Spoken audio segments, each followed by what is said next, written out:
네, 반갑습니다. 제 소리 잘 들리세요? 네.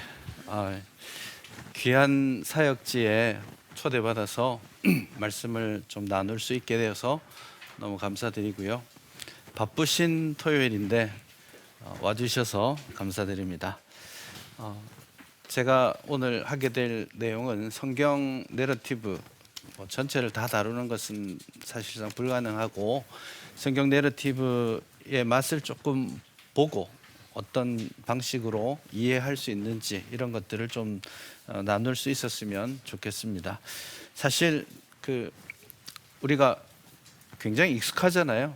이야기라는 장르 자체가 매일같이 보고 있는 드라마나 영화 이런 것들이 굉장히 철저하게 내러티브 방식, 장르에 특화되어 있는 그런 겁니다. 그리고 사실 우리가 매주 듣는 설교, 하는 설교도 상당히 내러티브적인 구성을 가지고 전개합니다. 하나님께서도 우리가 이야기에 아주 특화되어 있다는 것을 하나님이 만드셨으니까요. 그래서 하나님께서도 당신의 뜻을 보여주실 때 내러티브라는 장르를 많이 쓰셨습니다. 심지어 법을 가르치실 때도 내러티브 방식으로 법을 가르치셨습니다. 창세기가 법이잖아요. 출애굽기 전반부도 율법에 해당되고요.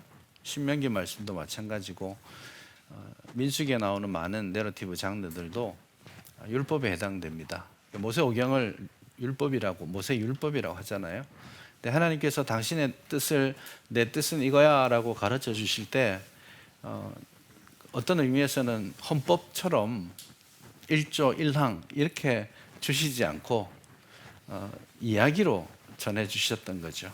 그건 이야기를 통해서 또 오고 오는 세대의 그 이야기를 전달하고 또 그 하나님의 뜻을 생생하게 오랫동안 기억하고 말할 수 있는 그런 주제가 되도록 하시기 위해서 하나님께서는 당신의 뜻을 전하는데 내러티브를 선택하신 겁니다. 실제로 성경 전체에서 내러티브가 차지하는 분량이 가장 많습니다.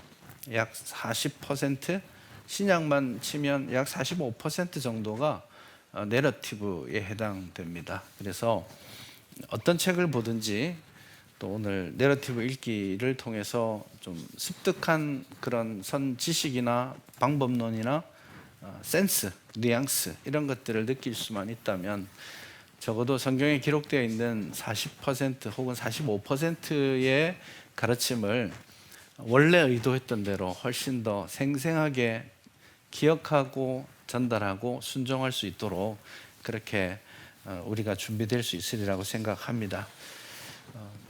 내러티브 이러면 굉장히 좀 전문적인 것 같은 느낌도 있고, 여러분 책을 보시다 보면 사실 이 책은 전문적이지 않은 사람들이 읽을 수 있도록 어쨌든지 각주 안 달고 책 안 보고 그렇게 썼습니다. 사실 이 책을 이렇게 쓰려고 했던 게 아니고 창세기를 내러티브적으로 읽으면서 읽는 그 내러티브 팁 같은 거를 공유하려고 했는데 출판사 가져갔더니 창세기는 쓰지 말고 팁만 쓰자.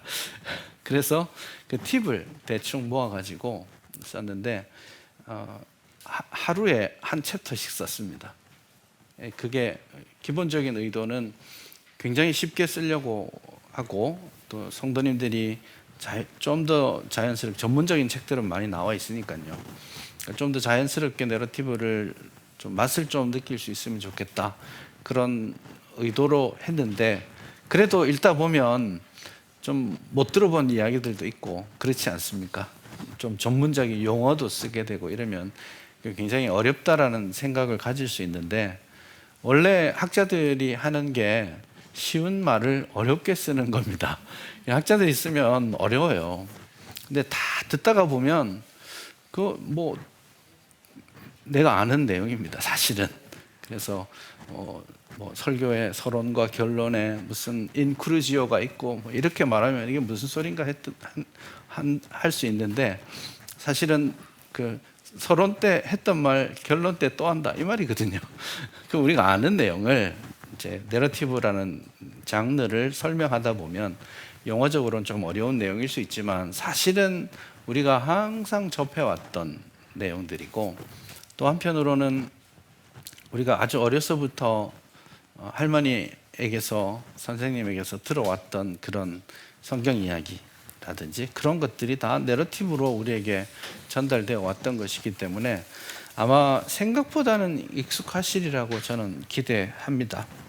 그래도 내러티브 장르에 대한 기본적인 이해가 부족하기 때문에 하나님이 10가지를 다 알려주시기 위해서 이건 내러티브라는 장르에 담아둬야 되겠어 라고 하시고, 어떤 건 시라는 장르에 담아둬야 되겠어 그렇게 하셨는데, 10가지를 다 보도록 주셨는데 그걸 좀 누리도록 하나님 허락하셨는데, 우리가 그 기본적인 방식들에 대해서 익숙하지 않음으로써 한 2-3가지 정도만 알고 그냥 넘어가는 아쉬움이 있을 수 있습니다.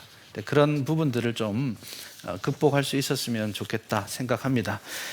그런 의미에서 내러티브 성경 읽기라는 단락으로부터 한번 시작해 보겠습니다. 보통 성경의 40% 정도가 내러티브입니다. 5경 다는 아니고요. 레위기라든지 출애굽기 뒷부분하고 민수기 일부, 신명기 일부 이런 것들이 이제 내러티브 장르에 들어있지는 않습니다. 법 장르에 들어있죠. 그렇긴 해도 우리가 지금 주로 다루게 될 창세기라든지 이런 내용들이 잘 알고 있다라고 생각하는 것들이 내러티브에 해당됩니다. 역사서 대부분이 내러티브입니다. 그리고 선지서 안에도 내러티브 요소들이 있는 책들이 몇 권 있습니다. 그러기도 하고, 신약 성경에는 우리가 항상 살피고 있는 복음서, 사도행전, 이제 약간의 장르적 차이는 있겠지만 큰 틀에서는 산문 구조, 내러티브 구조에 있다라는 것을 이해하면 되겠고요. 그래서 우리가 성경을 꽤 다수의 성경을 이해하는데 오늘 연구가 정말 중요하고 필요하겠다 싶고요. 또 한편으로 저는 저의 정체성을 설교자라고 지금 정하고 있습니다. 공부를 하긴 했지만 내일도 설교해야 되는 설교자이고요. 설교를 더 많이 합니다. 그러니까 설교자로서 이런 고민들을 좀 더 하게 되고 좀 더 배우고 싶은 마음들이 있습니다. 내러티브 본문을 어떻게 내러티브로 설교할 수 있을까? 굉장히 어떤 본문이든지 상관없이 설교자가 자기만의 장르로 똑같이 하시잖아요. 어떤 의미에서는 내러티브는 좀 더 내러티브스럽게, 시는 좀 더 시스럽게 설교할 수 있고 좀 전달할 수 있다면 그 또한 또 괜찮은 도구가 되겠다 싶습니다. 그 부분은 좀 더 연구가 더 필요한 부분이기도 하고요. 그러나 큰 틀에서 보자면 모든 설교가 내러티브입니다. 제가 느끼기에는 시편을 설교해도 목사님들이 서론, 본론, 결론 대지 1, 2, 3 하잖아요. 빌드업을 하죠. 서론에서 이런 말을 하고 본론에서 어떤 해답을 주고 어떻게 결론 지어야지. 소위 설교 30분에 기승전결이 있거든요. 그게 없으면 설교가 이제 이리 갔다가 저리 갔다가 오늘 목사님이 설교 준비 안 하셨나, 왜 딴소리 하시나 이런 생각이 드는 거죠. 그 구조가 있기 때문에 설교가 이제 좋게 전달이 되는 건데, 그것 자체는 시편을 설교해도 이사야를 설교해도 창세기를 설교해도 설교자는 일종의 나레이터가 되어서 설교자와 청중이 만나고 있는 게 현실이 아닌가 생각을 합니다. 그런 틀에서는 내러티브 기법들을 좀 더 이해하고 또 내러티브적 성격을 설교에 잘 담아낼 수만 있다면, 이런 기법들을 좀 더 쓸 수만 있다면 훨씬 더 생동감 있게 재미있게 전달될 수 있지 않을까. 저는 생각하는 것이 아주 재밌는 예화나 웃기는 이야기를 해야 설교가 재밌어지는 게 아니고, 본문이 가지고 있는 내러티브의 생생한 측면들을 그대로만 드러내도 무지하게 재밌는 설교가 될 수 있겠다라는 생각을 하거든요. 확신하고는 있습니다. 그러나 사실은 그건 설교자들만의 자기 이제 재능도 필요하고 여러 가지 다른 점들이 있어요. 잘 나가는 설교자들을 보면 내러티브를 굉장히 잘 합니다. 굉장히 잘해요. 하나를 가지고 10개를 가진 것처럼 쫙 풀어내시는 분들이 있거든요. 그런 것들이 내러티브 장르를 가지고 내러티브 본문을 이해할 뿐만 아니라 그것으로 내러티브 설교를 잘 하는 것도 우리한테 굉장히 중요한 하나의 숙제가 되겠다라는 생각을 합니다. 그런 측면에서 내러티브 정말 필요한 연구다, 그렇게 생각해 볼 수 있겠습니다. 이야기라는 말을 자주 씁니다. 대동소이합니다. 근데 스토리 혹은 내러티브 이렇게 구별해서 쓰기는 하는데 아주 디테일한 전문성을 요구하지 않는다면 같이 써도 괜찮습니다. 다만 이야기는 그 내러티브적 요소들을 각자가 가지고 있지만 이야기 A, 이야기 B, 이야기 C가 그냥 연속해서 전달되는 거에 조금 더 초점이 맞춰져 있고, 내러티브는 이야기 A, B, C의 전략적 상관관계를 좀 더 보려고 하는 게 스토리, 내러티브라고 할 수 있겠습니다. 예를 들면 이제 창세기에 여러 스토리들이 있잖아요. 아브라함을 부르시고 순종해서 오는 스토리가 하나 있고, 그것도 하나의 내러티브죠. 그 안에 기승전결이 다 있거든요. 그리고 그 다음 장면은 뭐예요? 12장에 애굽으로 기근이 있어서 내려가는 하나의 스토리가 있죠. 그 다음에는 올라와서 자기 조카랑 땅 따먹게 하는 이야기가 있습니다. 그런 이야기들이 연결되어 있는데, 내러티브는 그 자체가 하나의 완성된 내러티브이기도 하지만 하나의 메타 내러티브의 스트럭처를 가지고 있는 겁니다. 그래서 스토리 A가 있고 B가 있고 C가 있는데 그것들이 서로 연결되어서 상관관계가 있고 전략적으로 메시지들을 공유하고 발전시키고 있는 것이죠. 그런 의미에서 단순한 이야기의 나열이 아니라 전략을 가지고 A, B, C 간의 상관관계를 탐구하는 것이 좀 더 내러티브에 가깝다고 할 수 있겠습니다. 그래서 내러티브의 가장 근본적인 그 요소들 중에 하나가 전략입니다. 구성, 플롯이라고 말하죠. 기승전결이 있는 거죠. 드라마도 마찬가지입니다. 처음에 배경 설명, 등장인물들 등장하고 좀 있으면 누가 누구랑 긴장 관계가 있는지도 보여지게 되고, 그러다가 막 숨겨놓은 아들이 갑자기 등장해가지고 막 난리가 나고 갈등이 증폭되다가 그 갈등의 최고조에서 해소가 되고 이야기가 끝이 나는 거죠. 그런 일종의 전략들이 가장 본질적으로 중요한 영역이 되겠습니다. 내러티브에서는요. 그렇게 우선 보시면 되겠고, 그런 의미에서 내러티브의 구성을 한번 대충 크게 보자면 이게 이제 제가 이번에 강의할 흐름이라고도 할 수 있겠습니다. 첫 번째는 등장인물입니다. 등장인물 없이 이야기가 전개되지는 않습니다. 이게 얼마나 많이 있느냐, 어떤 역할들을 하느냐, 등장인물 간의 상호적인 그 관계성들이 어떻게 되느냐, 이런 것도 있고요. 등장인물에 대한 묘사들은 어떻게 전개되는가, 그리고 등장인물, 이제 주요 인물이 있고 대적자로서의 인물이 있겠고요. 그거를 조연하는 조력자들, 기능적인 등장인물들도 있겠고요. 다양한 형태들로 존재하게 될 겁니다. 어쨌든 등장인물이 내러티브에 있어서는 가장 중요한 부분이라고 할 수 있겠습니다. 어떻게 보면 우리가 내러티브를 읽을 때 소위 등장인물에 빙의한다고 하죠. 내가 아브라함인가? 내가 야곱인가? 생각하면서 읽어가는 것이죠. 그래서 등장인물과 등장인물의 관점을 우리가 이해하고 따라가는 게 내러티브를 아주 생동감 있게 실질적으로 느끼도록 하는 그런 장치가 될 겁니다. 예를 들면 우리가 그 아브라함 이야기 대체로 알잖아요. 창세기 22장을 읽을 때 예를 들면 아브라함아 너 모리아 산으로 가서 너 사랑하는 독자 아들을 바쳐라 이렇게 말씀하시면 여러분 어떤 생각이 드세요? 털썩 내려앉는 아브라함의 마음이 느껴지십니까? 그 밤에 잠이 왔을까요?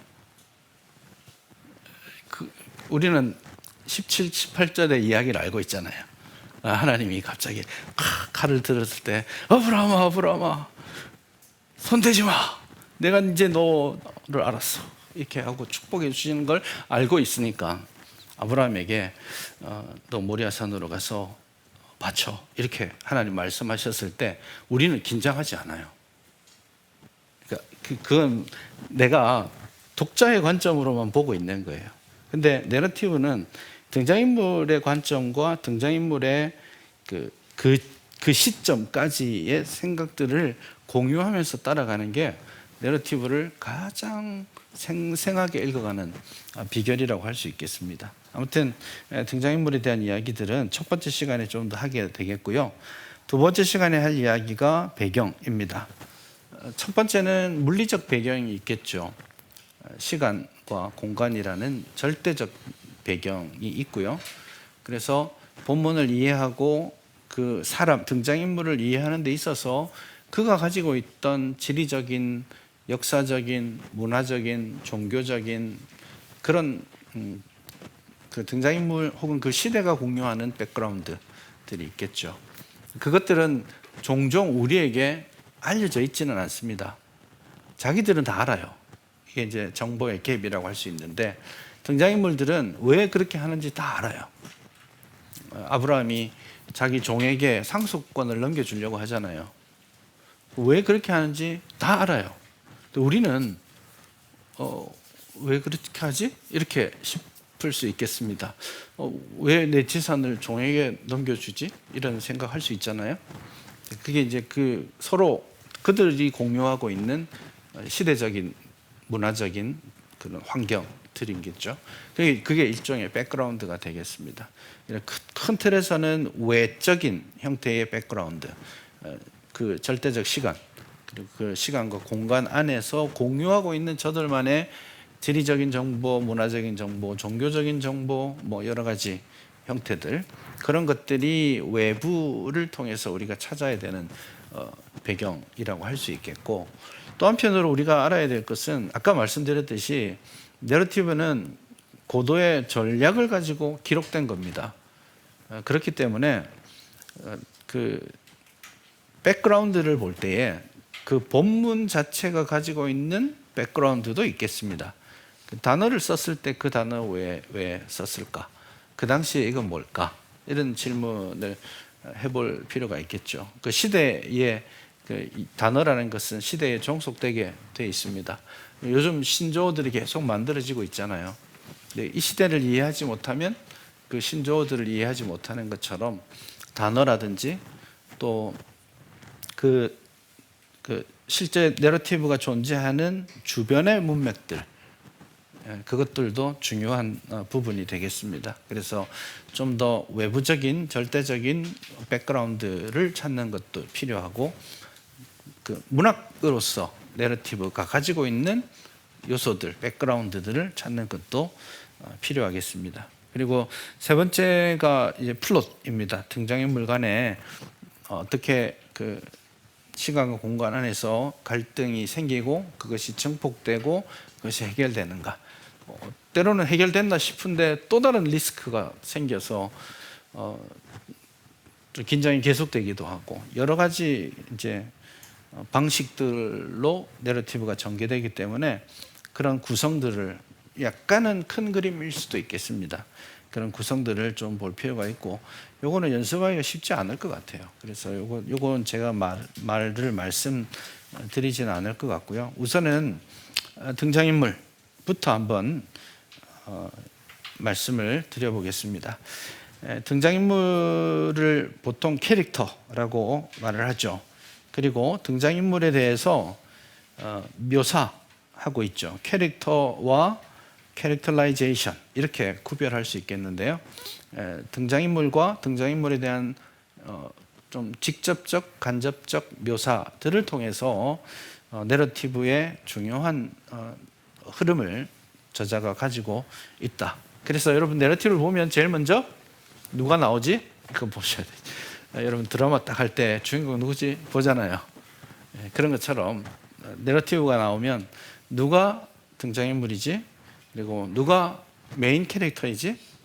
메인 캐릭터의 대척점에 있는 등장인물은 누구지?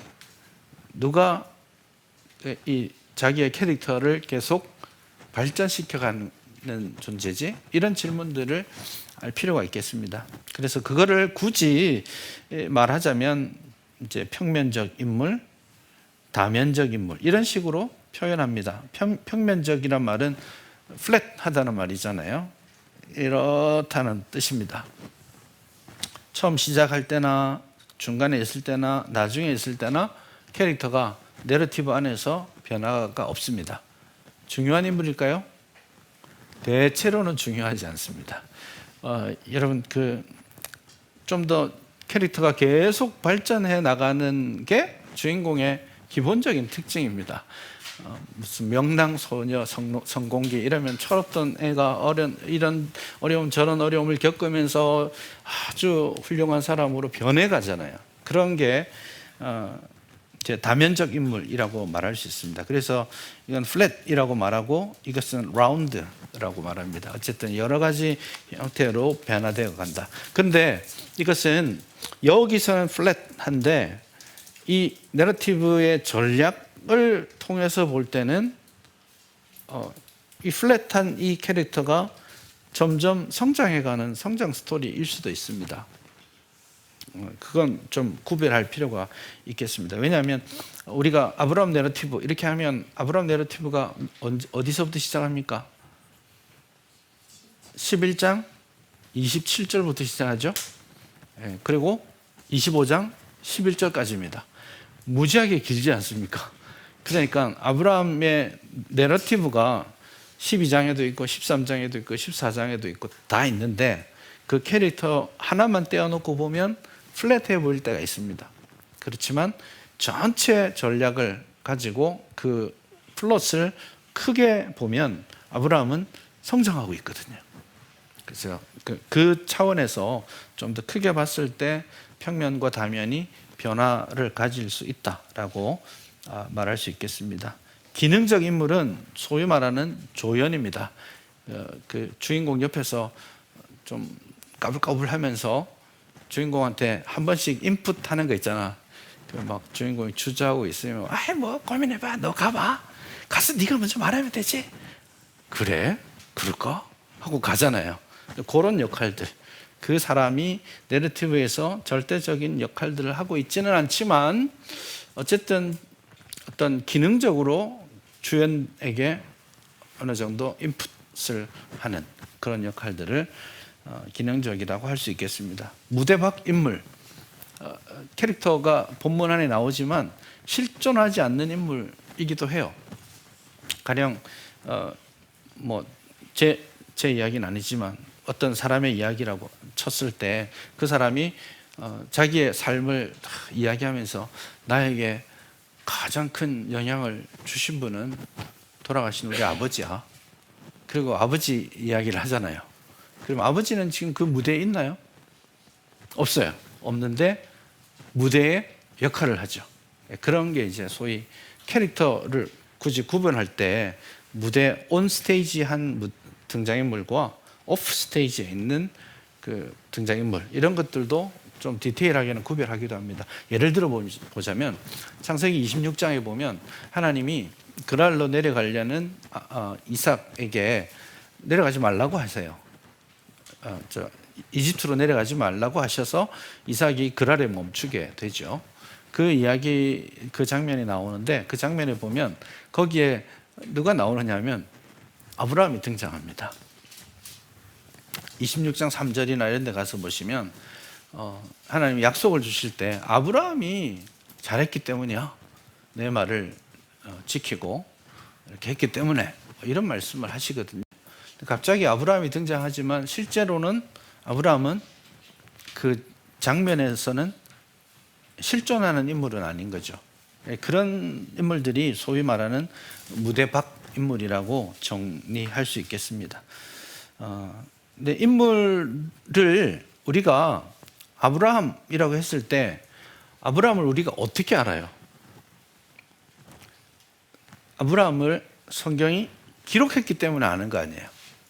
그래서 절대적 의미에서의 캐릭터도 있지만 사실은 우리가 관심 있게 계속해서 센스를 가지고 봐야 될 거는 인물에 대한 본문의 묘사입니다. 어떤 식으로 소개하고 있고 그의 외모가 어떠한지, 그의 내면의 생각이 어떠한지, 그가 어떤 태도를 가지고 있는지 기타 등등 다양한 방식으로 인물에 대해서 묘사합니다. 근데 이 묘사라는 것이 생각보다는 많지 않습니다. 깜짝 놀랄 정도로 많지 않습니다. 예수님 어떻게 생기셨는지 아세요? 아니, 성경 전체의 주제인데 최소한 예수님의 콧날이 어떠한지 정도는 알고 있으면 좋지 않겠어요? 근데 묘사하지 않아요.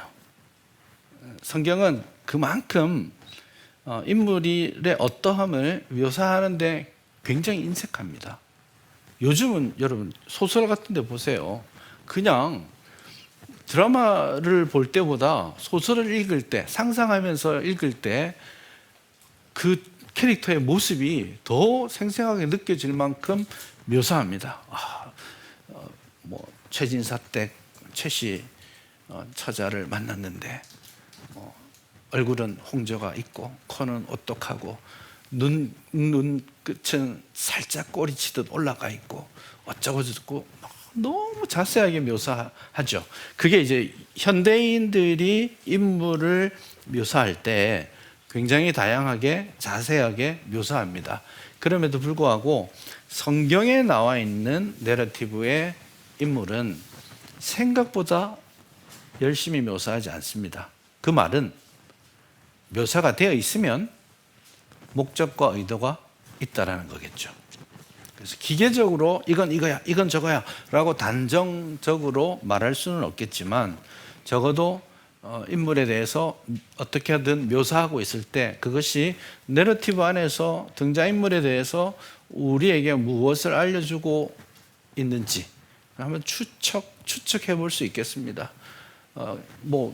갑자기 누구는 눈이 어둡다고 그러고 이삭은 눈이 어두웠다 이런 말도 하잖아요. 야곱도 눈이 어두웠고요. 모세도 눈이 어두웠나요? 120세인데 왜 눈이 안 어두웠을까요? 하지만 성경은 모세가 눈이 어둡지 않았다라고 말하죠. 그럼 그게 왜 그렇게 눈이 어두웠느냐, 어둡지 않느냐 이게 묘사될까요? 요즘 시대에 좀 맞는 그 표현은 아니겠지만 누구는 뚱뚱하다 이런 말도 하잖아요. 누가 뚱뚱했었습니까? 네, 다 나왔네요. 엘리 제사장이 비둔했다, 뚱뚱했다 이렇게 되어 있고요. 그분은 눈도 어둡습니다. 종합 선물 세트로. 그리고 모압 왕 에글론도 뚱뚱하다 이렇게 나와 있죠. 그럼 그건 실제 그 사람을 설명하고 싶어서 한 거예요? 그 묘사를 통해서 등장인물의 캐릭터라든지 혹은 등장인물에 대한 독자의 접근 방식에 영향을 주고 싶은 겁니다. 그래서 그런 묘사를 하고 있는 거죠. 안 하던 묘사를 갑자기 엄청나게 많이 하고 있으면 왜 이렇게 많이 해? 이런 질문도 필요하겠죠. 평소에 안 하는데. 다윗 어때요? 키가 커요? 작아요? 다윗과 골리앗 생각해 보십시오. 다윗은 어린아이인가요? 요즘 구글링을 해보면 아기가 투구도 못 쓰고 이래가지고 전쟁에 나가서 어린아이와 큰 골리앗이 싸우는 것처럼 말하지만 사실 성경이 다윗을 묘사할 때 그렇게 꼬꼬마로 묘사하지 않습니다.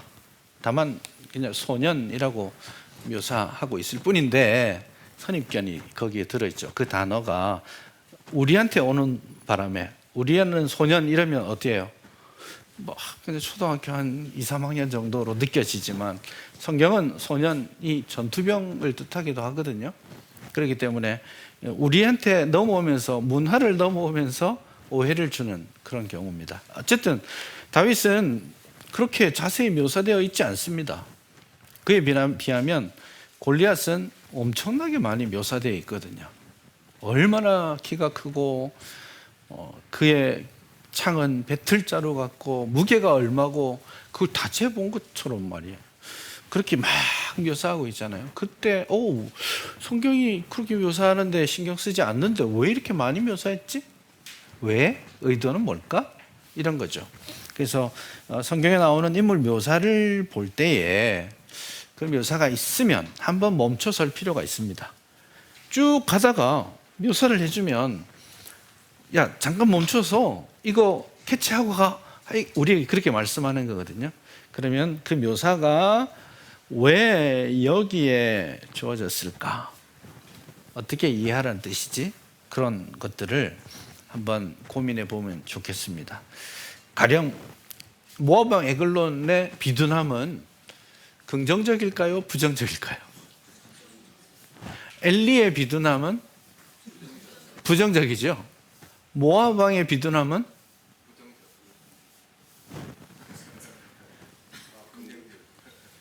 둘 다 가집니다. 자, fat이잖아요. 살쪘다 이 말이 fat하다는 말이거든요. 기름이 많다 이 말이잖아요. 우리는 몸에 기름이 많으면 이제 건강 관리를 잘 못한 겁니다. 근데 그 이야기가 적용되는 거는 몇십 년 되지 않았어요. 옛날에 몸에 기름이 좀 있어야 먹고 살만한 사람이구나 그렇게 살던 시절이죠. 그래서 fat은 성경 시대에 굉장히 고급 음식이고 좋은 겁니다. 그래서 하나님께 가장 좋은 것 드려야 돼 할 때 뭘 드리나요? fat을 드리잖아요. 우리는 하나님께 삼겹살 왔는데 위에 기름 쫙 잘라서 하나님 드세요 이러면 나 먹기 싫은 거 주는 거 아니에요. 그런 개념이 아닙니다. 그래서 비둔하다라는 것이 어떤 뉘앙스를 주고는 있지만 그것을 문맥에 따라서 잘 해석하고 판단할 필요는 분명히 있겠다. 그렇게 보면 되겠고요. 성격을 대체로 어떻게 묘사하느냐라고 할 때 첫 번째로는 이름을 줍니다. 여러분, 성경에 나오는 사람들이 다 이름이 있다고 생각하시면 곤란합니다. 대부분의 사람들은 이름이 없습니다. 이름을 주는 사람들은 특별한 경우에 해당되겠죠. 그래서 어떤 경우에 이렇게 해서 이곳 이름은 뭐다, 그 사람은 이름이 뭐다 이렇게 했을 때 그 이름이 그 내러티브 안에서 어떤 기능을 할 수 있을까? 이 질문을 할 필요가 있습니다. 무조건 다 해석해가지고 이름의 뜻은 이거니까 이거야 라고 할 필요는 없어요. 그러나 그 이름이 주어지는 상황, 컨텍스트죠. 문맥 안에서 이름이 주어질 때에 그게 문맥에 어떤 기능을 하는지에 대해서는 질문할 필요가 있기는 하겠습니다. 기드온이 70 아들과 나머지 세겜에서 온 아들의 이름이 있죠. 엘리멜렉. 엘리는 뭐예요? 엘리는 히브리어로 나의 하나님이고 멜렉은 왕입니다. 여기 오신 분들은 고급지네요. 그러니까 엘리멜렉은 나의 하나님은 왕이다. 근데 엘리멜렉이라고 이게 엘리멜렉이 아니고 이름을 지을 때 아비멜렉이라고 했잖아요. 엘리멜렉은 그 룻기에 나오는 이름이고요. 아비멜렉이라고 하면 아비는 나의 아버지는 왕이다. 이름을 그렇게 지은 거죠. 그 자기의 의지를 그 이름에 담은 거예요. 그 내러티브에서 9장에 아비멜렉이라는 이름 자체가 주는 메시지가 생기는 겁니다. 왜냐하면 8장에서는 8장 23절에 가서 보시면 기드온이 굉장히 충격적인 말들을 이스라엘 백성들이 기드온에게 합니다. 당신이 우리를 미디안의 손에서 구원했으니 당신과 당신 아들이 우리를 다스려 주십시오. 우리의 왕이 되어 주십시오. 이렇게 말하죠. 이거 말도 안 되는 결론입니다. 기드온이 원했던 결론이긴 하지만 사실 기드온 전투의 핵심은 7장 2절에 보면 하나님이 숫자를 3만 2천 명에서 2만 명으로 300명으로 줄였잖아요. 줄이신 이유가 뭐예요? 잘 준비된 용사를 추려낸 게 아니고 그냥 어중이 떠중이 모아놓은 거거든요. 우리가 기드온의 300 용사라고 하니까 그 영화 300에 나오는 그런 얼짱 몸짱 전투력 100 이런 사람들로 생각하는데 그렇지 않습니다. 기본 하나님의 의도는 너희들이 어떻게 하면 이 싸움이 내가 너희들에게 준 구원인 걸 알게 할까? 이게 핵심이에요. 그래서 숫자를 줄여서 하나님이 하셨음을 고백하는 게 목적인데 결국 기드온이 헛짓을 하죠. 300명이 전투도 아니죠. 횃불 들고 막 항아리 깨고 비명 지르고 그렇게 전투가 시작되었는데 하나님께서 승리를 주셨을 때 기드온이 보냈던 사람을 다시 불러들입니다. 다 소집합니다. 그래서 2차 전쟁을 하죠. 이건 기드온의 전쟁입니다. 하나님의 전쟁이 아니라 8장에서 그렇게 하고 나서 충격적인 결론이 나온 거 아니에요. 당신이 우리를 구원했으니 이 결론을 내게 된 거죠. 그렇게 했을 때 기드온이 나도 내 자식들도 너희를 다스리지 않을 것이고 오직 여호와가 너희를 다스릴 것이다. 이렇게 말을 하죠. 진정성이 있을까요? 못 믿으시는군요. 캐릭터의 말을 못 믿기 시작하면 여러분들은 오늘 정말 준비되어 있는 겁니다. 성경 내러티브를 할 때 진짜 기본적으로 던져야 될 질문이 등장인물과 관련했을 때 이 사람의 말을 믿어야 돼 말아야 돼 이 질문을 해야 되거든요. 근데 성경에 기록되어 있으니 일단 성경책에 있으니 믿잖아요. 믿고 들어가거든요. 그게 그 성경 내러티브를 오해하는 아주 중요한 출발점인데 어쨌든 기드온의 말에 진정성이 없다라는 것을 여러분들이 느끼신다면 어쨌든 오늘 성공하셨다 이렇게 보면 되겠네요.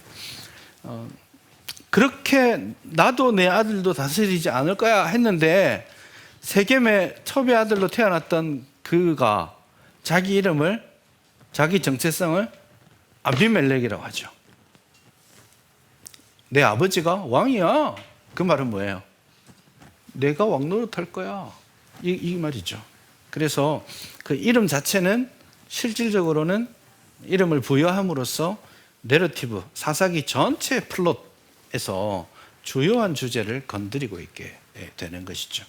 근데 정말 그가 왕이냐? 그 문제는 전혀 다른 이슈가 되겠습니다. 이름이 주어지는 경우를 한번 보세요. 예를 들면 창세기 4장 16절에 보면 가인이 여호와 앞을 떠나서 에덴 동쪽 놋 땅에 거주했다. 그렇게 말하죠. 놋 땅에 거주한다고? 바로 앞에 하나님은 너는 땅에서 떠서 유리방황하는 사람이 될 거야. 이렇게 했는데 가인이 보란 듯이 땅에 거주하죠. 도시를 건설하죠. 그러면 이게 기본적으로 하나님 말씀하셨던 방향과 틀어진 거죠. 너는 방황할 거야 이렇게 말씀하셨는데 난 방황하지 않을 거야 하고 도시를 지었잖아요. 그 도시의 이름이 그 땅의 이름이 놋 땅이죠.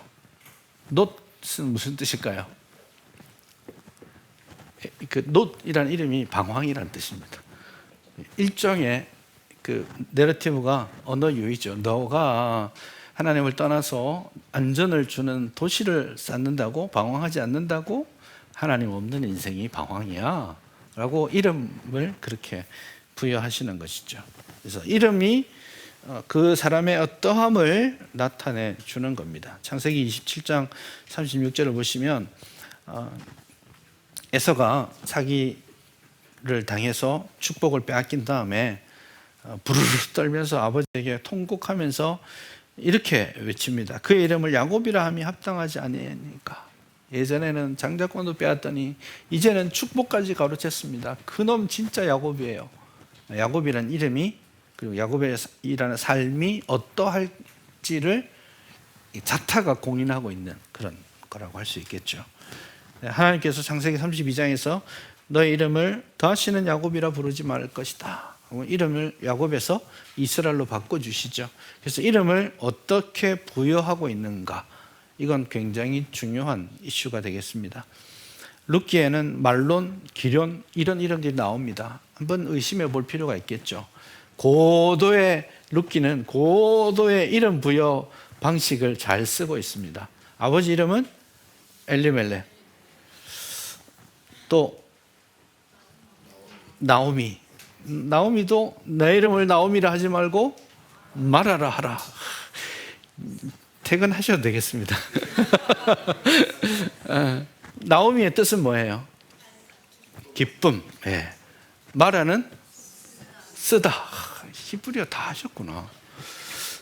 예. 기쁨이라 하지 말고 말하라고 해. 이거는 이름 가지고 내러티브의 어떤 전략을 보여주고 있는 방식입니다. 그러니 아들 이름도 의심해 볼 필요가 문맥에서 생기죠. 게다가 아들 이름을 대충 보니까 이름이 짓기가 쉽지 않은 이름입니다. 너는 계속 아플 거야. 이름입니다.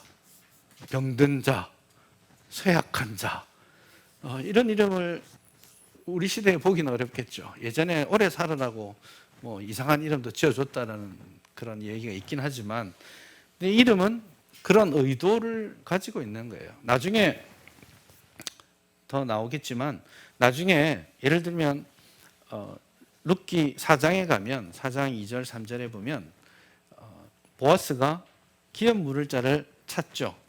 기업 물을 자를 찾아서 그 사람의 이름을 부릅니다. 뭐라고 부릅니까? 웃기지 않습니까?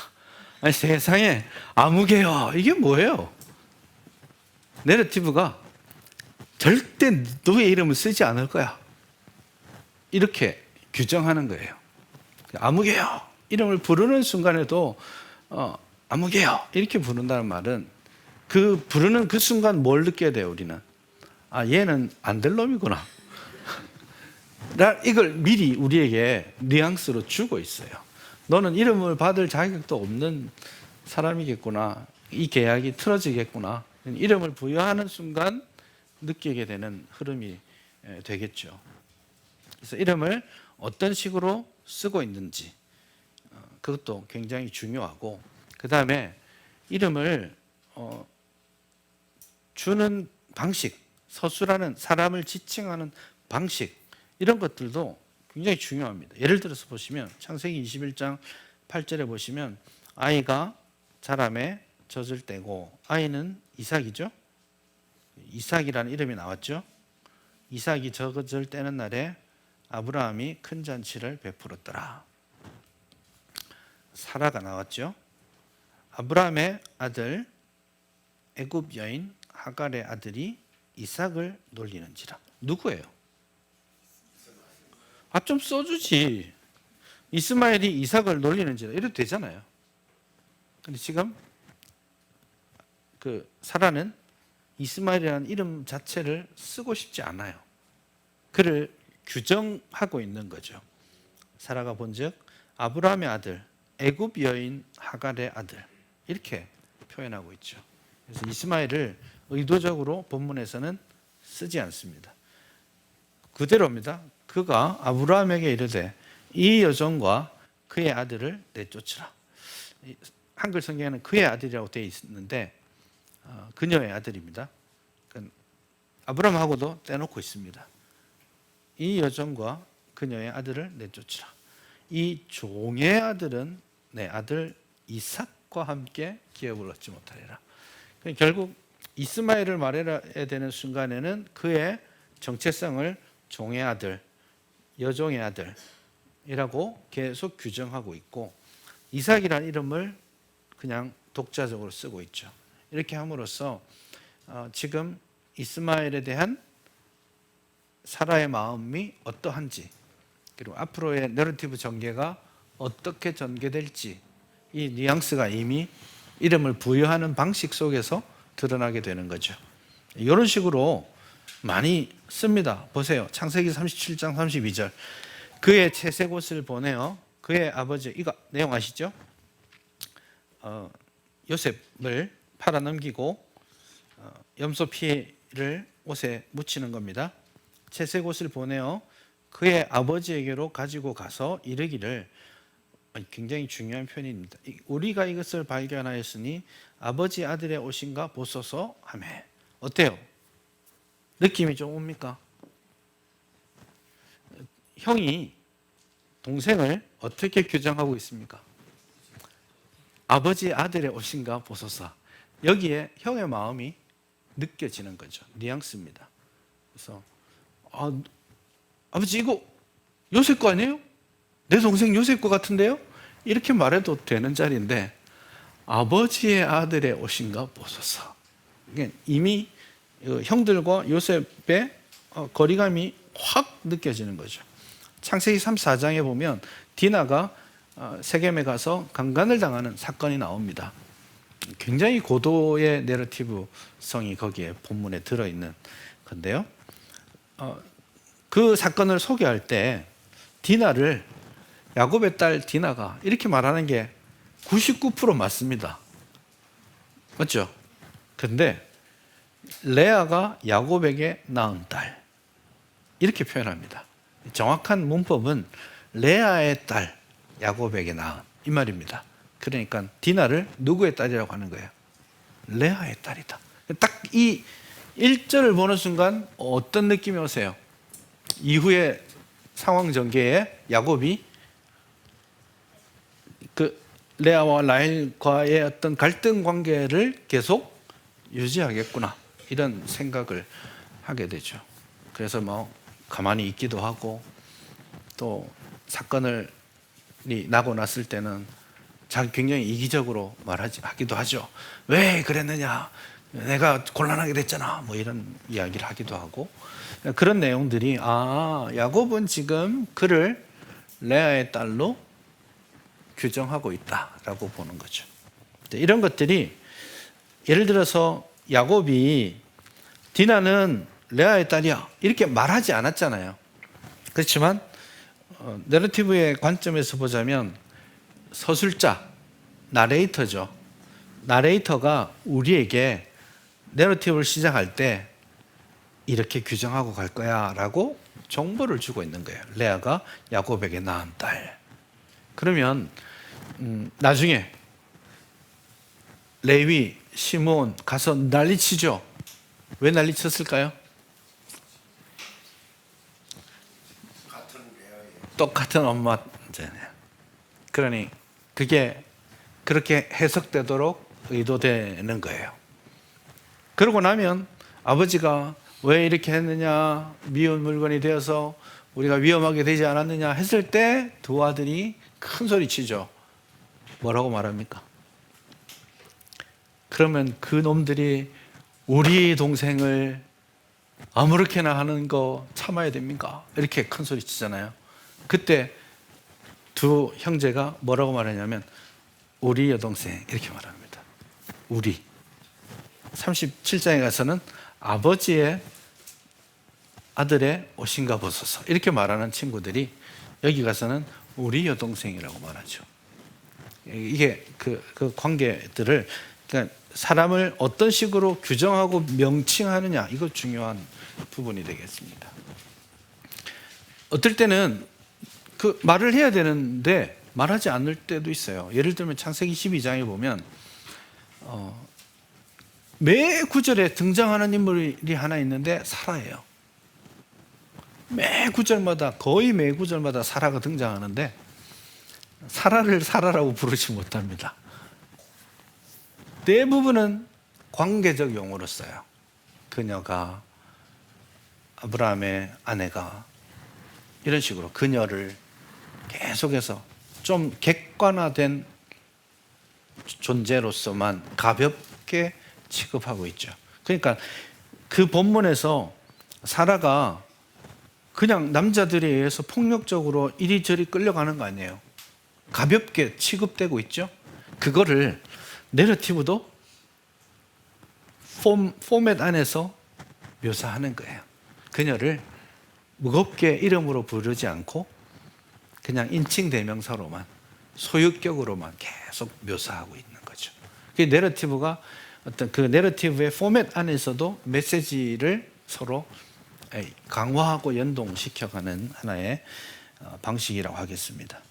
아버지의 아들의 옷인가 보소서 이렇게 말했죠.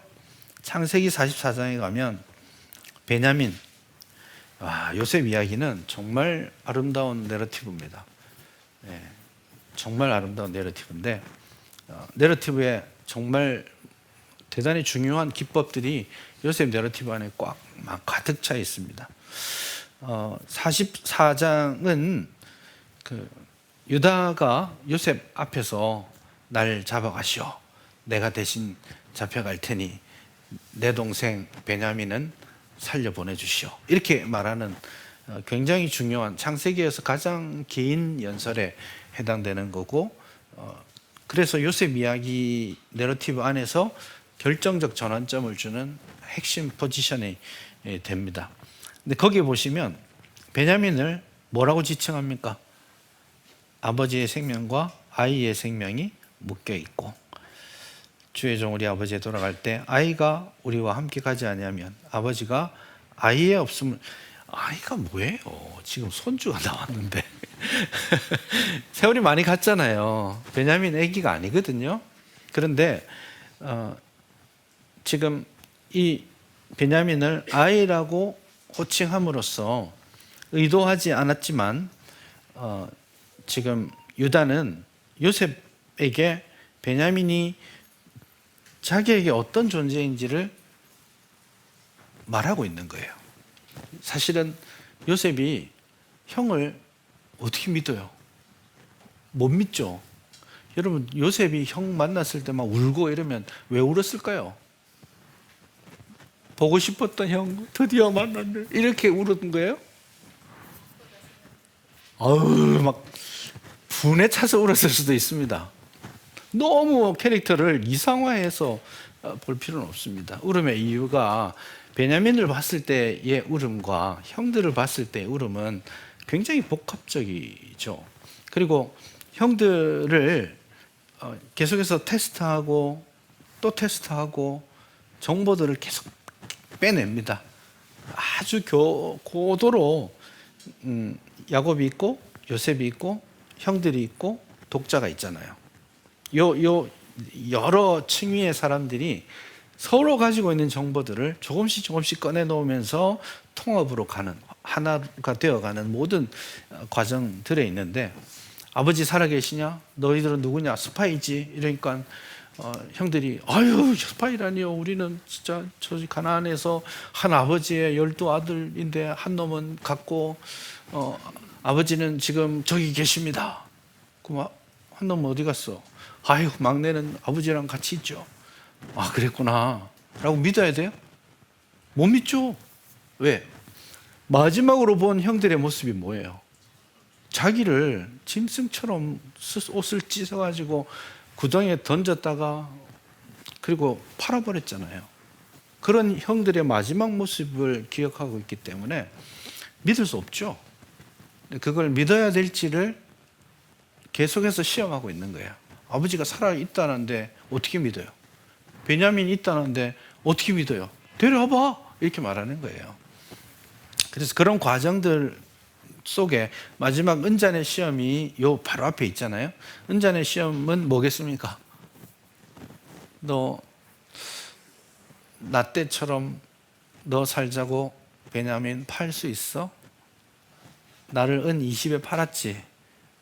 은잔에 베냐민 팔고 갈 거야? 이 질문을 하고 있는 거거든요.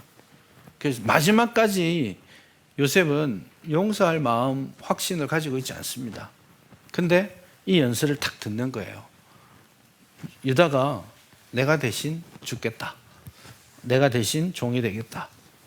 나에게 아버지와 막내 동생이 아니고 이 아이가 이렇게 되는 거예요.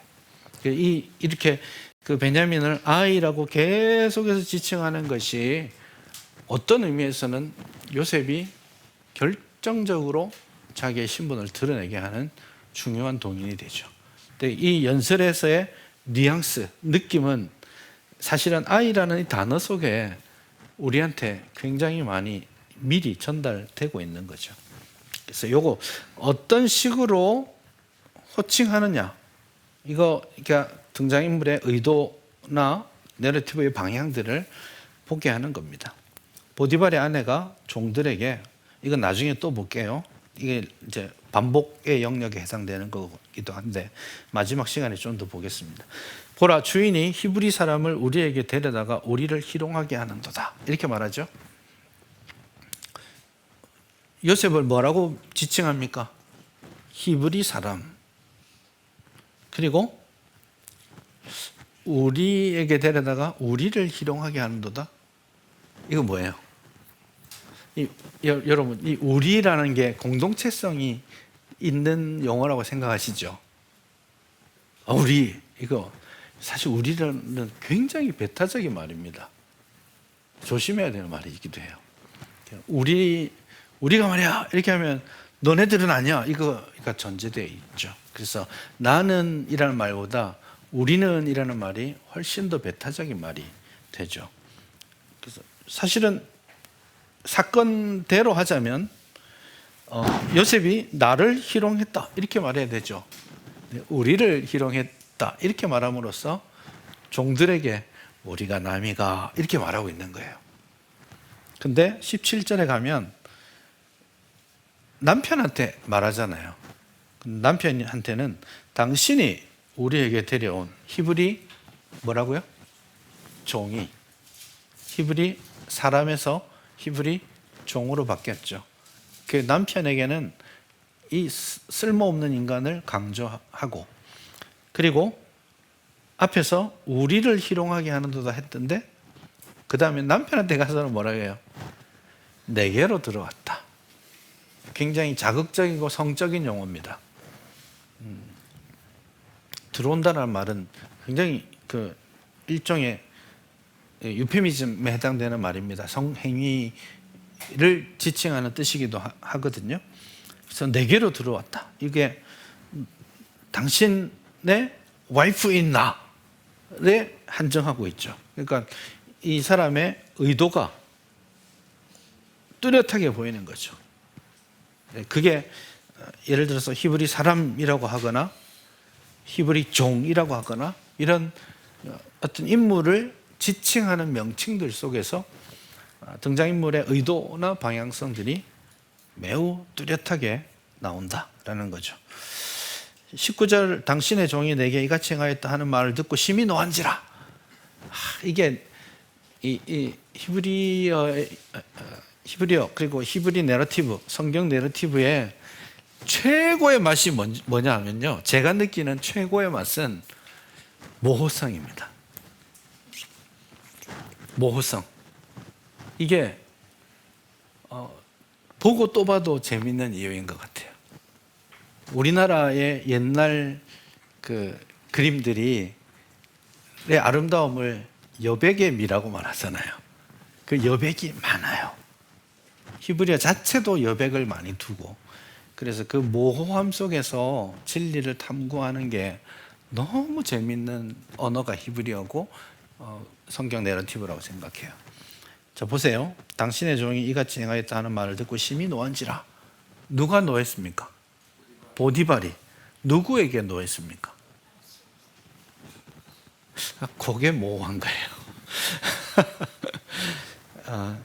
심히 노했어요. 그리고는 요셉을 감옥에 쳐넣죠.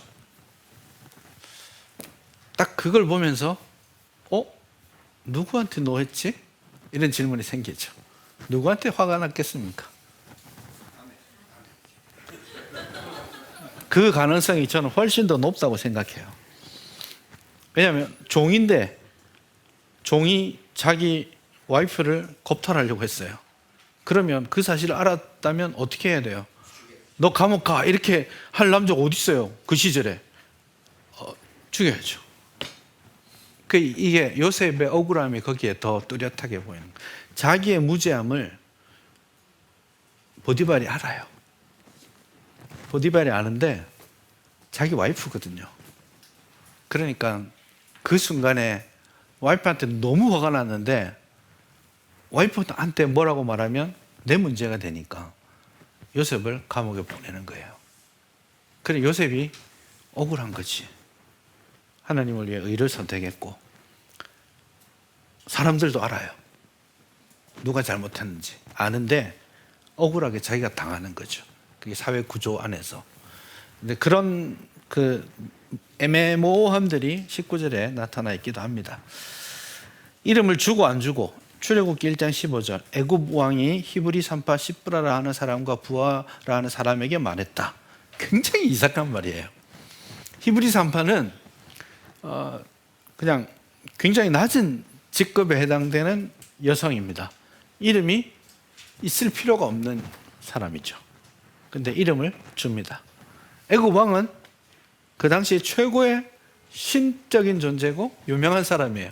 이름을 줘도 누구도 문제 삼지 않을 건데 이름을 주지 않습니다. 이게 기본적인 방식입니다. 살렘 왕 멜기세덱과 소돔 왕 누구요? 이름이 없습니다. 살렘 왕이 와가지고 전쟁하고 오는 아브라함에게 굉장히 격조 있게 하나님을 찬양하리로다 하고 막 하고 11조 받고 막 난리치잖아요. 소돔 왕은 와가지고는 딱 네 글자 이야기합니다. 네 글자로 말합니다. 사람은 주고 물건은 가져. 이렇게 말합니다. 이 뉘앙스가 히브리어 뉘앙스는 굉장히 특명스러운. 사실 소돔 구원해 준 거 아니에요. 자기 아내도 아이들도 재산도 챙겨와 준 거 아니에요. 그러면 버선발로 뛰어가서 너무 감사합니다 이렇게 해야 될 사람이 사람은 주고 물건은 가져가 이렇게 퉁명스럽게 말하죠. 이름 안 주고 싶은 이유입니다. 소돔 왕은 지금 이름이 있어야 될 자리에 이름을 가지지 못하게 됐고 살렘 왕은 적절한 반응을 통해서 멜기세덱이라는 이름을 가지게 됩니다. 멜기 비슷한 패턴이죠. 멜키, 멜렉, 키, 세덱, 체덱은 의롭다. 내 왕은 의로우시다. 이런 뜻입니다. 좋은 이름이죠. 그리고 내러티브 안에서도 이름을 일부러 주고 안 주고를 부분적으로 조절합니다. 출애굽기 2장에 보면 재밌는 표현이죠. 레위 가족 한 사람이 가서 레위 여자에게 장가들어 그 여자가 임신하여 그의 누이가 어떻게 되는지를 알려고 바로의 딸이 시녀들은 계속 등장인물이 나오죠. 근데 2장 1절부터 10절까지가 하나의 내러티브 단위인데 그 누구도 이름이 없습니다. 이름 없죠. 레위 가족 한 사람은 누굽니까?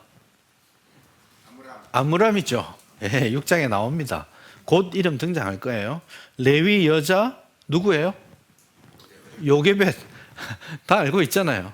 근데 출애굽기 2장에서는 이름을 다 뺐어요. 의도된 거죠. 바로의 딸도 이름이 없고 시녀들도 이름 없고 그의 누이는 누구예요? 미리암이죠. 이름이 없어요. 여기는.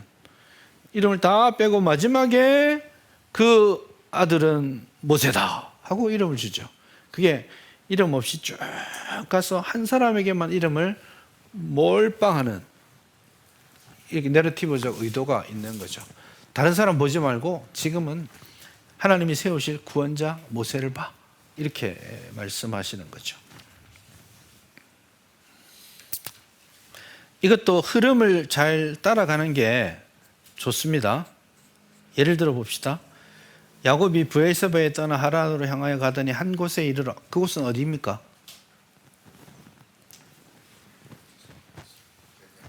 베델이죠. 이것도 흐름을 장소를 규정하는 것도 내러티브의 흐름을 놓치지 않는 게 좋습니다. 베델이라고 규정해버리면 이 본문의 그 야곱의 마음이 사라지게 됩니다. 한 곳에 이르러, 이 말은 어떤 느낌이에요? 어딘지 모르겠는데 이 느낌이죠. 근데 우리가 미리 제일 마지막에 나오는 베델을 앞에 본문을 읽을 때 내 머릿속에 집어넣으면 야곱이 베델에 도착했구나 이렇게 생각해요. 근데 지금 이 본문은 야곱이 브엘세바에서 떠나서 걸어만 날 살려라 도망쳤는데 깜깜한 밤이 됐어요. 어딘지도 모르겠어. 더 이상 갈 수가 없어요. 그래서 핸드폰이 있던 시절도 아니고 더듬더듬 뭐 돌 찾아가지고 탁 앉은 거예요. 그 느낌이에요. 베델이라는 도시가 옆에 있었을 수도 있겠지만 사람에게 사람이 더 무섭잖아요. 밤에 사람 만나면 더 무섭지 않아요? 가지 못하는 거예요. 그 두려운 마음이 이 야곱에게 있는 거죠. 깜깜한 밤에 어딘지도 모르는 한 장소에 털썩 주저앉아서 하늘을 바라보던 이 야곱의 그 마음이 안 느껴지는 거예요. 베델이라고 이름을 미리 대입하는 순간 성경은 한 곳에서 나중에 그 다음날 아침에 여기가 베델이구나 라고 고백하죠. 이 과정을 이름을 부여하는 방식, 장소의 이름을 부여하는 방식도 이 과정을 우리가 따라가는 것이 좋겠다. 그렇게 보면 좋겠습니다. 자, 등장인물의 외모를 봅시다. 성경에 예쁘다는 이름이 자주 나올까요? 예쁘다, 잘생겼다. 별로 안 나옵니다. 생각보다 많지 않습니다. 워낙 유명한 사람들을 예쁘다고 해서 많이 나오는 줄 아는데 그렇지 않습니다. 창세기 25장 25절. 에서는 붉고 털이 많았다. 이게 무슨 뜻일까요? 사무엘상 16장 12절. 다윗이 붉고 눈이 빼어나고 얼굴이 아름다웠다. 남자한테 아름답다고 썼죠. 다윗도 붉고 에서도 붉어요. 다윗이 붉으니까 왠지 막 매력적일 것 같은데 에서가 붉으니까 왠지 좀 짐승 같은 이미지? 그런 느낌이세요? 둘 다 좋은 뜻입니다. 근데 에서라는 선입견이 우리를 조금 에서가 붉고 털이 많다라는 말을 부정적인 뉘앙스로 이해하려고 하는데 그렇지는 않습니다. 일관되게 붉고 털이 많다라는 말은 남성성을 강조하는 좋은 표현이라고 볼 수 있겠습니다. 표현하는 것들 한번 보세요. 예를 들어서 베냐민 지파 게라의 자손 왼손잡이 에훗. 왼손잡이잖아요. 왼손잡이는 긍정적이에요, 부정적이에요? 대체로 부정적이죠. 지금도 아랍권이나 중근동으로 가면 부정적인 컨셉이 더 많습니다. 왼손으로 반갑습니다 이러면 혼납니다. 뺨 맞을 수 있다고. 그렇죠. 그 문화가 있기 때문이기도 해요. 예를 들면 우리는 바지 소변 보고 대변 보는데 좀 어려움이 없지만 이 사람들은 통으로 되어 있는 옷이거든요. 그러니 남자가 소변 보기 되게 불편합니다. 그냥 앉아서 하는 게 훨씬 쉬운. 여기서부터 통짜로 밑에까지 발목까지 와 있다고 생각해 보세요. 그러니 쓱 앉아서 볼일 보는 게 훨씬 쉬운 문화입니다. 어쨌든 그거는 사사기에 나오는 문맥인데 왼손잡이라고 했을 때 우리가 부정적으로만 보는데 과연 그럴까? 이 질문은 필요하겠습니다. 문맥에서 사사기 20장에 보면 이 모든 백성 중에 택한 700명은 다 왼손잡이다. 이건 부정적이고 긍정적이에요. 가장 가까운 문맥에서 왼손잡이라는 말이 굉장히 긍정적인 표현입니다. 그래서 에훗이 왼손잡이라는 말이 부정적일지에 대한 의문은 우리가 가질 필요가 있겠죠. 물론 히브리어 자체는 베냐민 지파 게라의 자손 오른손에 문제가 있는 에훗 이렇게 되어 있습니다. 그래서 베냐민이 뭐예요? 오른손의 아들이잖아요.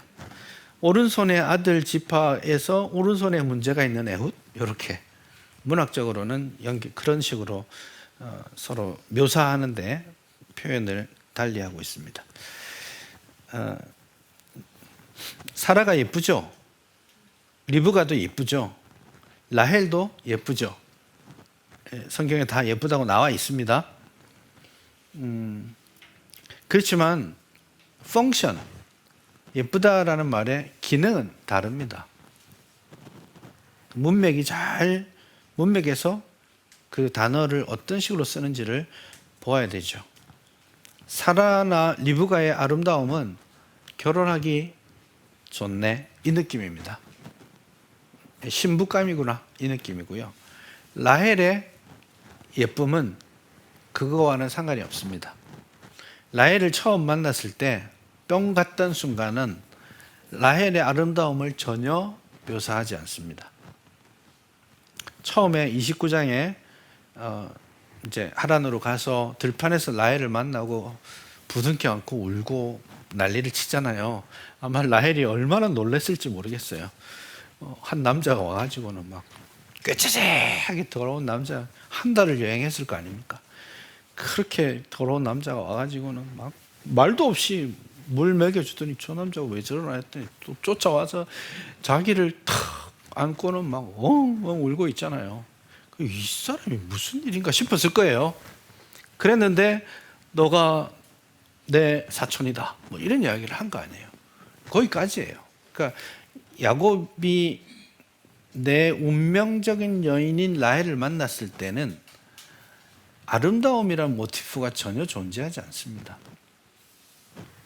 리브가를 만났을 때 늙은 종이 예쁘다, 아직 결혼 안 했어, 이 말은 뭐예요? 이삭의 신부감이다, 이 말이거든요. 그 문맥입니다. 그렇지만 라헬은 봤을 때 내 신부감 예뻐, 이게 아니었어요.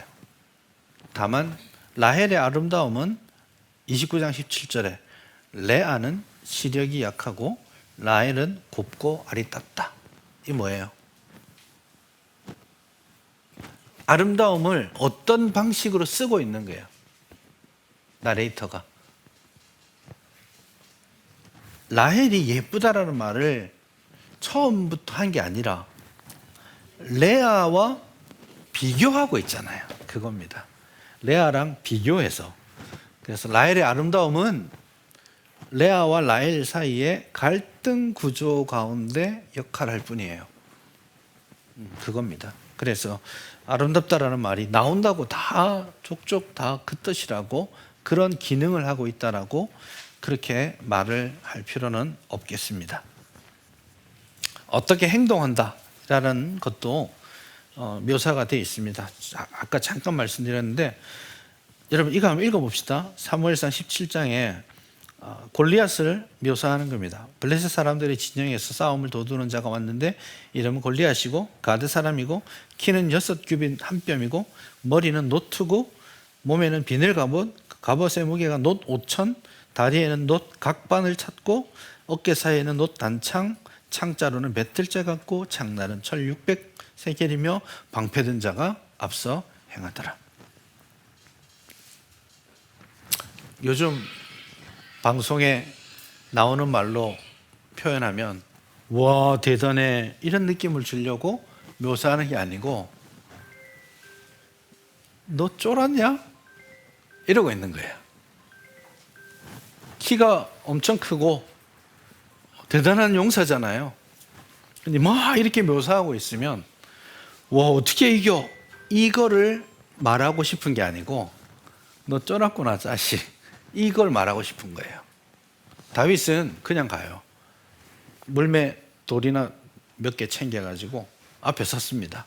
근데 다윗하고 견주었을 때 뭐 비교할 수도 없을 만큼 용사 같은데 얘는 투구도 쓰고 탁 차고 뭐 비늘로 된 갑옷에다가 창에다가 그것도 모자라서 앞에 병사들까지 탁 세워놓고 있습니다. 누가 지금 센 놈이에요?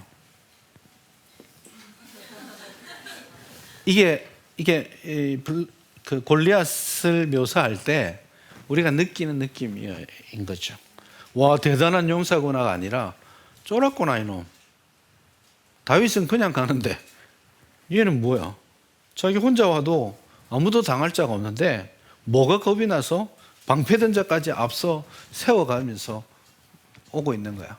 이런 느낌, 뉘앙스를 주죠.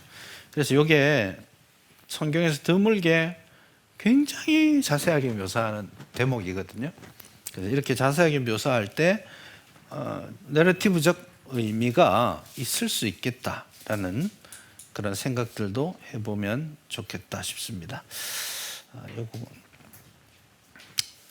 등장인물의 말과 생각까지만 조금 하고 잠시 쉬었다가 아까 말했던 부분까지 그 등장인물의 말을 얼마나 믿어야 될 건가 이 질문까지 한번 가보도록 하겠습니다. 요거 조금만 더 할게요. 우선은 내러티브의 35% 내지 40%까지 심지어 한 40%까지 대화가 많습니다. 성경을 보실 때 대화가 매우 많아요. 직접 인용문이 많다고요. 그냥 쭉 하지만 직접 인용문들을 이렇게 한 번씩 체크해 보세요. 아브라함이 뭐에게 이르되 직접 인용문이구나. 아브라함이 속으로 생각하되 직접 인용문이에요. 근데 속으로 생각하는 것마저도 직접 인용문으로 쓰죠. 심지어는 내 사라가 그때 이렇게 말했는데 라고 말할 때도 사라의 목소리를 직접 인용문으로 씁니다. 그러니까 그만큼 성경은 직접 인용을 매우 열심히 씁니다. 그래서 저는 제가 보기에 내러티브를 잘하는 말재주꾼 있죠. 설교자든 누구든 내러티브를 잘하는 사람들은 이걸 잘하시는 것 같아요. 직접 인용을 잘해요. 우리 암웨이 하는 권사님 한 분이 이 화장품이 얼마나 좋은지를 이야기하시는데 홀레당 넘어간다니까요. 막 하시는데 그분의 영혼에게는 여러 명이 들어있어요. 이미 본인의 목소리만 말하는 게 아니에요. 내가 어떤 A라는 분을 만났고 B라는 분을 만났는데 A라는 분이 이걸 써보고는 좋다고 하더라 이렇게 말하지 않아요.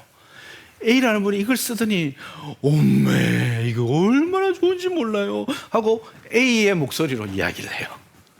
그리고 B라는 사람의 이야기는 B의 목소리로 이야기하고 그리고 듣다가 보면 마지막에 자기 목소리로 나한테 이야기하죠. 그러니까 그 사람의 영혼에 여러 사람의 말들을 담아두는데 직접 인용으로 하는 거예요. 그러니까 막 들리는 거죠. 그러고 나면 이제 자기도 모른 채 호주머니에 돈을 꺼내고 있는 모습을 발견하는 거죠. 그래서 제가 볼 때 직접 인용을 참 잘하시는 것 같아요. 설교도 마찬가지고. 꽤 이제 유명하게 불려다니는 제 친구도 하나 있는데 그 친구는 한 몇 개월 전에 연락하면 못 봅니다. 거의 뭐 쭉 평일에도 다 걸려 있어요. 예약돼 있어요. 바쁘게 사는데 한 번씩 들어보면 그 직접 인용을 잘해요. 설교하는데 아버지 이야기할 때는 아버지가 되어서 이야기하고 엄마가 이야기할 때는 엄마가 되어서 이야기하고 만났던 교회 꼬맹이 이야기할 때는 꼬맹이가 돼서 이야기하고 그러는 거죠. 그거를 저는 성경의 내러티브를 보면서 성경이 굉장히 충실하게 그렇게 직접 인용들을 하고 있구나 라고 생각을 하게 됐고 그래서 요즘 저도 조금씩 노력합니다. 제가 수줍음이 많은 사람인데 설교 시간에 다른 사람 빙의하기가 진짜 부끄럽더라고요. 경상도 말로 쪽팔리더라고요. 너무 부끄럽고 그래서 굉장히 좀 그렇게 신사적으로 설교를 많이 하는데 이게 아니구나. 성경이 나한테 이걸 요구하고 계시나? 이런 생각들을 하면서 조금은 좀 더 자유로워지려고 노력하고 있습니다. 근데 그게 인간성이 다 맞닿아 있는 거라서 쉽지는 않겠던데, 어쨌든 직접 인용처럼 생동감 있게 여러분들이 느끼시면 좋겠어요. 그래서 여러분들이 내러티브를 볼 때 이 부분 직접 인용이구나, 이거를 일단 체크부터 하는 연습을 해보시면 좋겠다. 직접 인용 안에 직접 인용 또 있어요, 심지어는.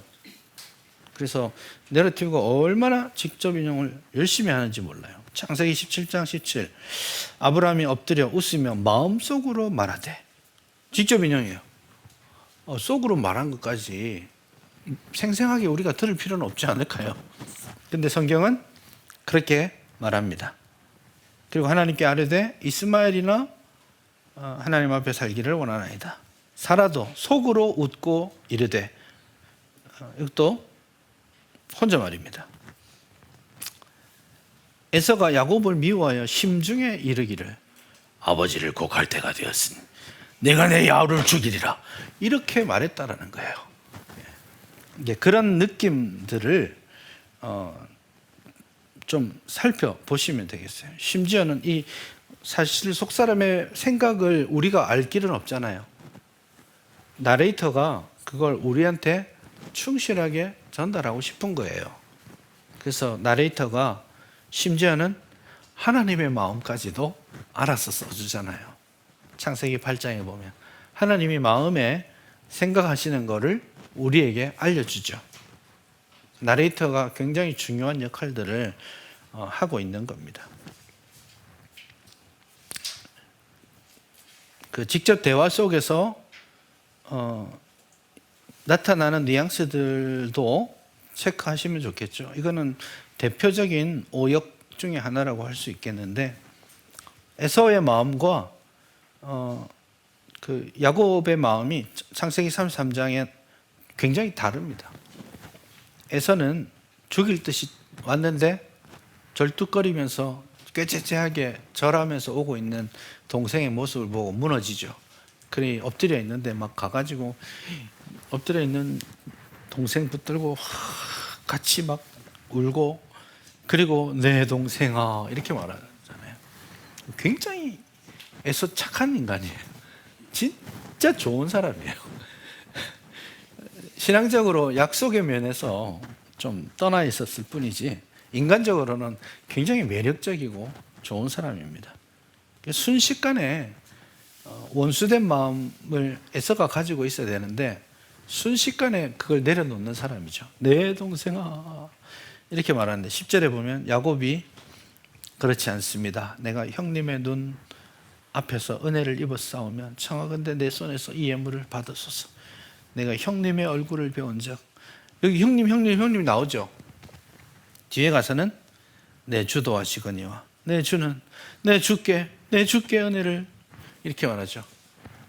어디가 진심이겠습니까?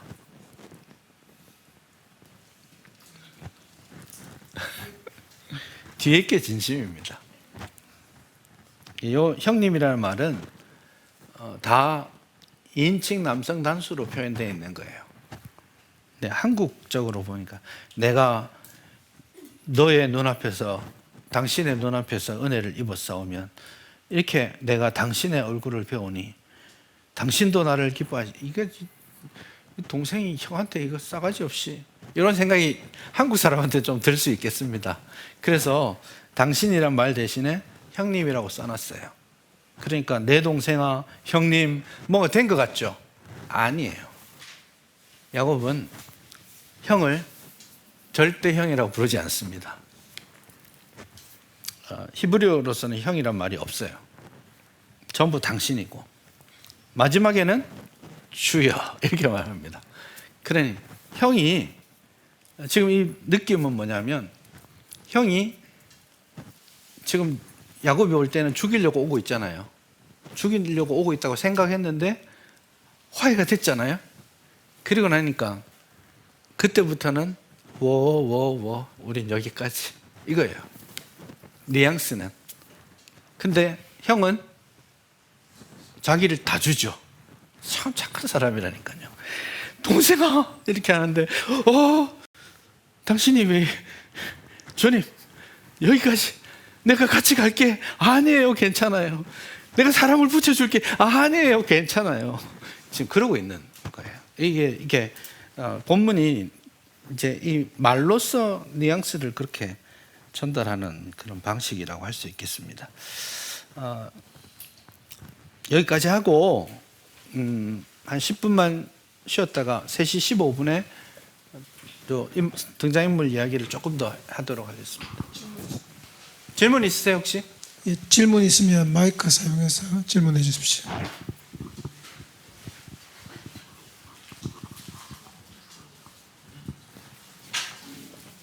제가 하나 질문. 네. 아까 유다하고 요셉 사이에 이야기하는 게 있었잖아요. 네. 요셉은 그것을 믿지 못한 상태에서 그럴 가능성이 많다고.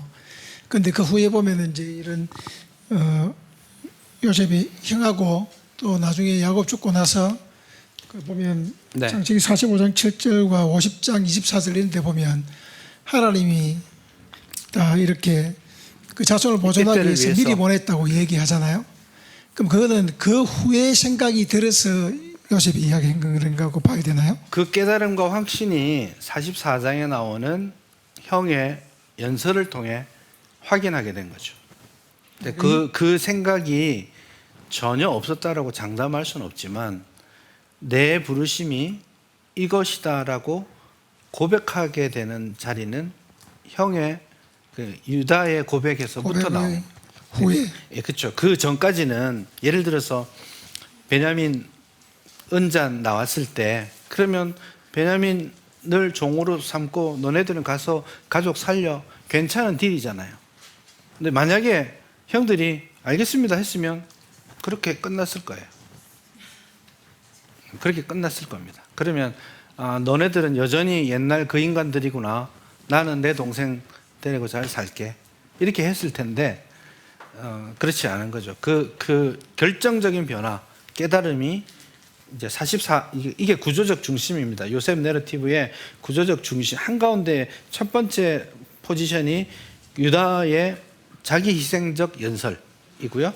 두 번째 포지션이 이제 원장님 말씀하셨던 45장 1절부터 7절까지 나오는 이때를 위해 나를 먼저 보내셨군요라고 깨닫게 되는 거죠. 그래서 두 사람이 앞에 37장, 38장에 유다가 메인 캐릭터로 등장하잖아요. 그 두 사람에 의해서 요셉 내러티브의 전체 방향이 완벽하게 전환을 가져오게 되죠. 구조적으로 그렇습니다.